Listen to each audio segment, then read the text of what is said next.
ask Pastor Steve. Hopefully he has the answer. If not, we'll ask Hunga here. No problem. You know what? Next time I'll preach an hour and a half. I don't want to. I actually love question and answer. So if you have, I'll tell you. Yeah, right over here, Carolyn. I don't know why I'm asking this, but maybe it's the Holy Spirit. maybe it is. But I was going to ask if you have permission to split up and pray for restoration, for the presence of Jesus in our church, and that we can all individually and together follow love of Christ every single day more and more.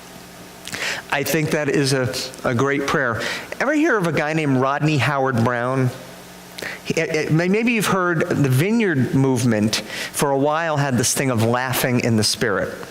You may have heard of this. This is back in the 90s. And Rodney Howard Brown was a South African preacher who started this kind of phenomenon of people like, they would just like be in a church service and suddenly,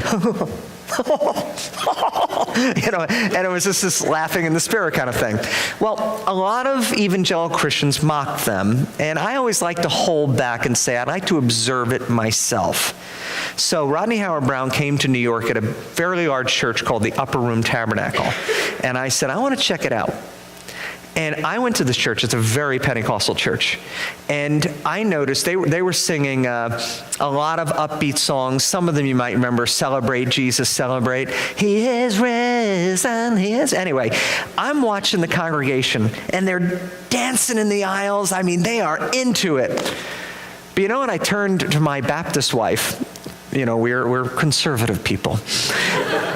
And I said to her, nobody knows me here. I could do whatever I want here. I kind of feel like dancing.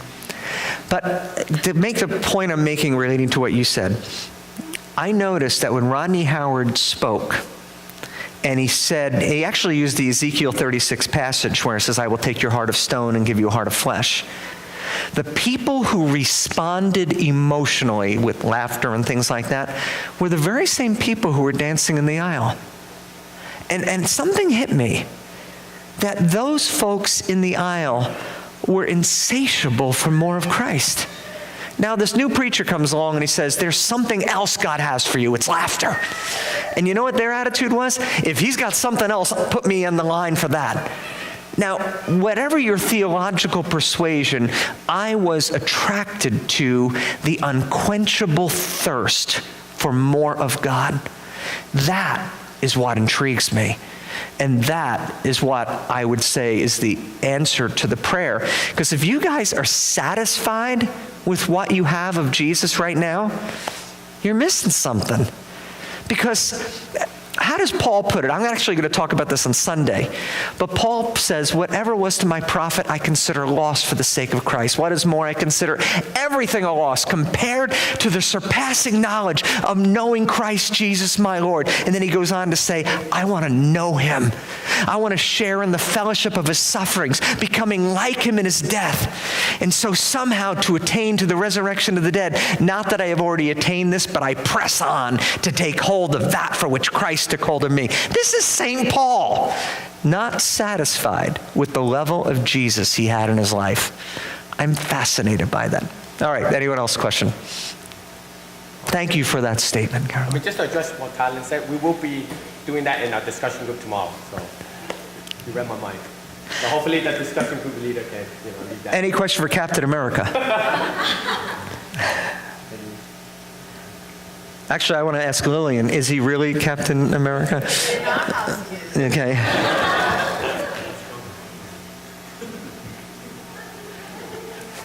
have a question. Earlier you were talking about depending on God, right. Totally.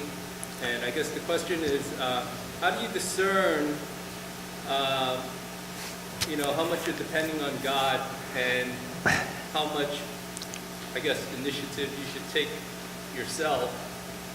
And how do you know when it is, you're doing something on your own initiative as opposed, some people can say, right. well, I'm depending on God, and then they don't do anything, because God hasn't provided everything. And then on the other hand, it goes the opposite direction where, you think you're depending on God, but you're really doing a lot on your own initiative. The quick answer to that is always have a challenge that is bigger than you. And the thing is, I think in the world in terms of church ministry. And at our church, we have had all these cozy times where the money is coming in and things are going great. And this is what the Lord told me when I first became a pastor on Long Island. He says, hold your people loosely and you'll never lack for people. Now, what he meant by that is every time a church planter comes, I say, hey, take anyone you want. If they want to go with you, God bless. Preach here. Take our money. This is the second thing he told me. If you give generously of your money of the church will never lack for money. Now, I remember we were helping a church on Long Island called Centerpoint. They're a booming young people church. The problem with young people is they have no money. And they want to buy a synagogue. So I told the pastor, you preach at Shelter Rock. You preach at both campuses. We had 2 at the time. And get whatever you can. Let's see what we can wring out of them. And at that time, we needed $30,000 to make budget each week in terms of income. He comes, and on one Sunday, the church gives him $43,000. That's a pretty good offering for him. So I timidly went to the treasurer, and I said, did any other money come in besides what went to him? And she said, actually, $50,000 came in for our own budget. The 43 was beyond that. I almost fell down. My point is, always be practical on, am I reading my Bible? Am I sharing my faith? Am I seeking to build those things in my life? But like this summer, when the Lord told me, I want you to be the first person to give $5,000 to, I'm not that rich, but I knew it was stretching me. For someone else, 5,000 is nothing. It's like, that's not a stretch at all. But for that person, I would say, if the Lord stretches you at 25,000, well, let him stretch you. And I'm not saying it's necessarily to give to the church or something, but whatever that next line is. When we had an Easter service this is in 2004. 765 came to the Easter service in 2004. And then I felt the Lord place in my heart, have Easter at C.W. Post College at the Tillis Center. Now, the Tillis Center holds 1,800 seats. And I'm saying, Lord, that's a lot of empty seats. And I was scared to death. But I felt, let's try this. Let's see what God has in store. Well, that year, we had 1,100 people. And the Tillis Center told us, if you break 1,000, it's going to feel full. And they were right. And the church was like excited. Wow, this is amazing. Look what God is doing. The point is, every time you stretch again, when I told the church, let's open another campus in Westbury, people are like, do we really need it? We're happy. Things are going fine.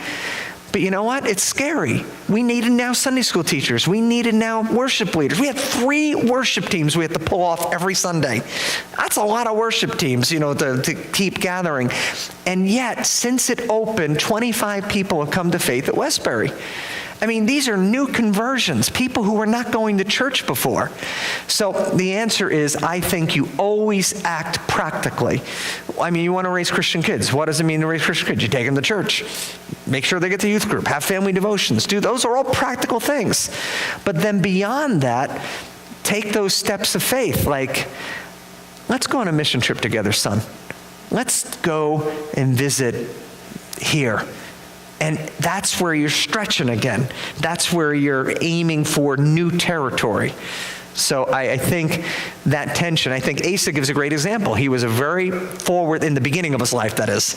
He wanted to honor God. He did practical things. But then when it came to the big challenge in his life, he knew where his bread was buttered. And by the way, if you're not knowing that, you may get the cancer diagnosis or something else which causes you to say, Lord, I can't do anything about this, but I know you can.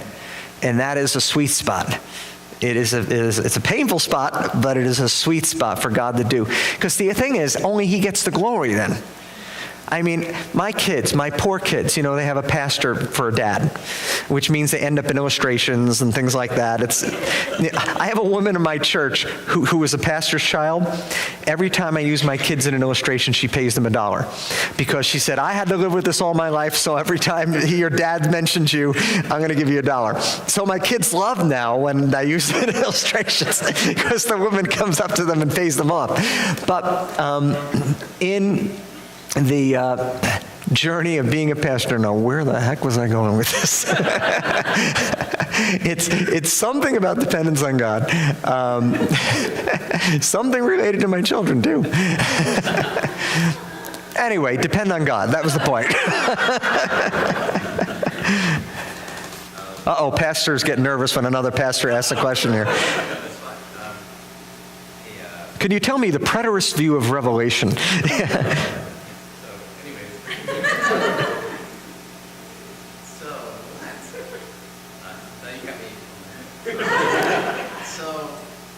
you share with us what prayer means to your church and how you've seen God working through prayer?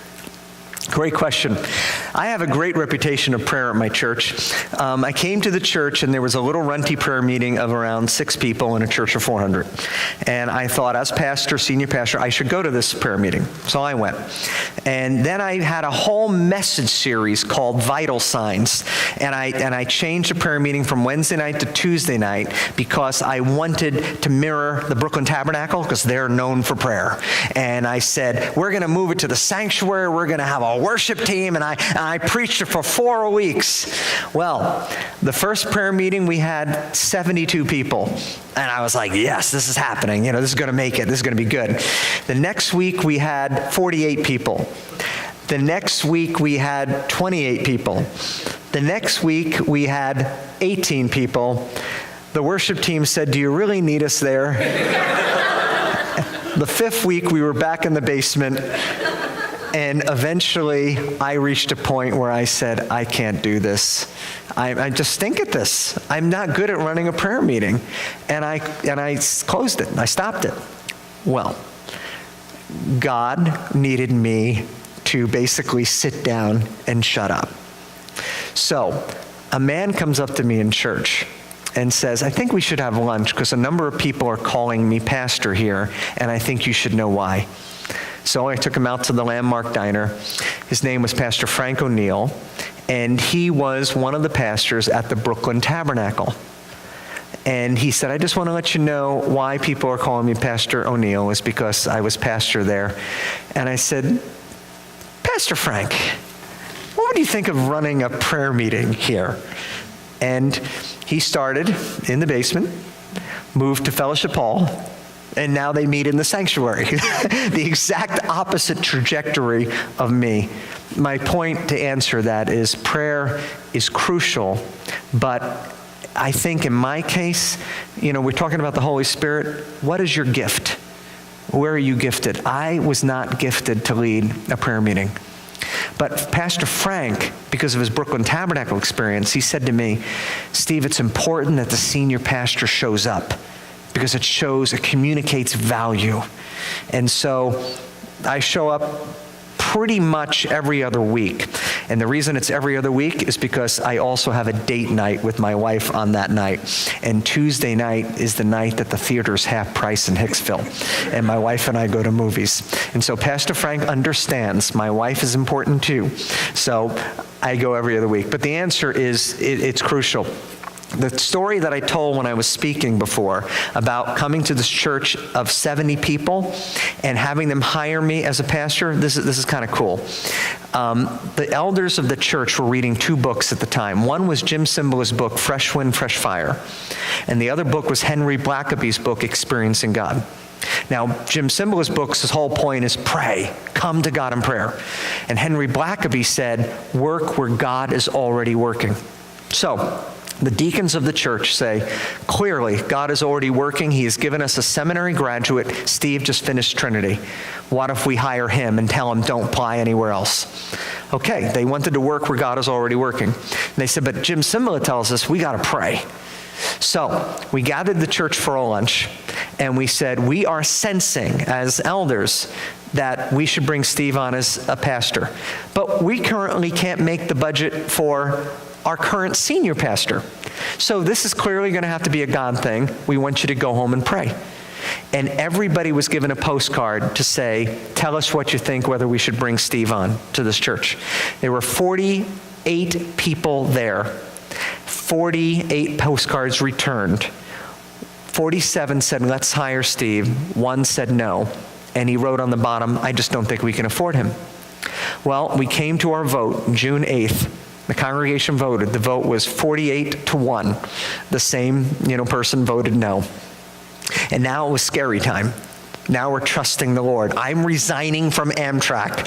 So I am, you know how when they took the people went across the Jordan River? They had to step into the river while it was still flowing before the water stopped. Our question was, how wet are we going to get before God does this thing? Well, they voted on June 8th. June's giving was 50% higher than the previous year June's giving. July's giving was 50% higher than June's giving. And August's giving was the highest giving in the church's history since 1928. Now, this is summer time. My job was supposed to begin September 1. And on September 1, I go to church. And now as a pastor, it's an exciting thing. And our church doubled in attendance in one day. Now you say, how did that happen? Well, we're near Wheaton College at the time. And for some reason, Wheaton College discovered our church. They never cared before. We were this little runty church that nobody paid attention to. Suddenly, 100 students show up. Now get this, the pastor had just decided to start a message series on the Song of Solomon, or Song of Songs. Do you know what that book's about? Sex. You know what college students like to talk about? Sex. They told their friends, hey, there's a really cool message series going on here. And you know what happened next is regular folks with babies and kids, they said, I like to go to a church with all those young people. They started coming to church. Now, the only thing we did was trusted God and prayed. There was no advertising campaign.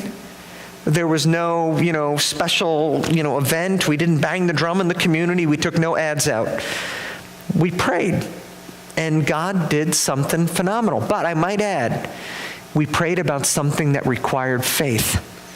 God is really attracted to faith.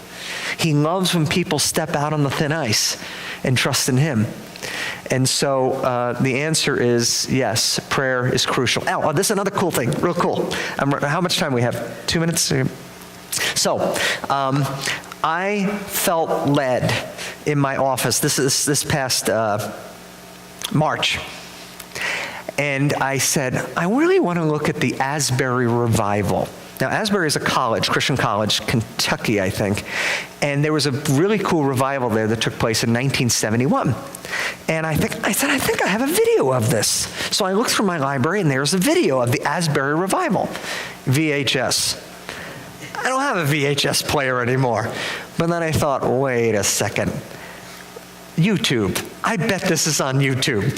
So I look at it on YouTube, and the story is about how what happened is Dennis Kinlaw, who was the president of the school, talks about just how God poured Himself out in this year.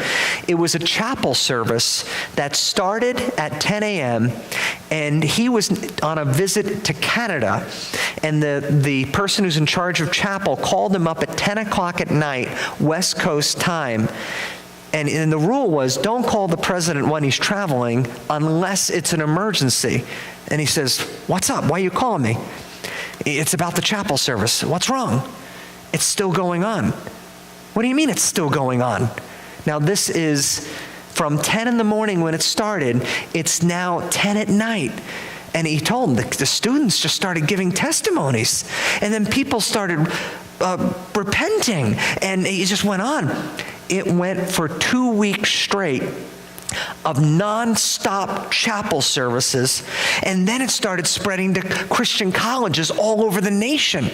Students would visit from Asbury to Taylor, to Wheaton, to Trinity, to all over, and this revival started spreading everywhere where nobody would go home. Well, I watched the video, and I showed it to Pastor Frank, who had never seen it. Now, he's my Brooklyn Tab guy. And he says, you know what? I want to show this to the prayer meeting. And I said, I think it'd be great. Let's show it to the prayer meeting. And so he shows it to the prayer meeting. Now, Dennis Kinlaw is asked, what do you think caused this revival? That's a fair question. And he said, well, ultimately it's the Holy Spirit, but let me tell you what happened. He said there was a woman who in October decided to take a 30-day challenge. And that was to pray for 30 minutes every morning at 6 a.m. and just ask for revival to come to the college. After 1 month, she told some friends that said to her, we'd like to join you. So 7 friends join her, and they pray for revival, 6 a.m., all month long for 30 days, 30-day challenge. Then those 7 friends went to friends and said, would you like to take a 30-day challenge with me? Now, they came to a point of the weekend before that chapel service, and one of them just sensed from the Lord, I think it's finished. I don't think we need to pray anymore. I think he's about to do something. That next day was the chapel service that would not stop. So anyway, we showed this to the church, the prayer meeting. Now, when I'm saying the prayer meeting, it's like 60 people at the prayer meeting. But as we're watching the video, the Lord is saying to me, Steve, take the 30-day challenge. And I said, Lord, I'll do that. I'll do it in my home. And he said, no, do it in the church at 6 a.m. And I'm like, I don't want to do it in the church at 6 a.m. And so Pastor Frank is getting up to close in prayer.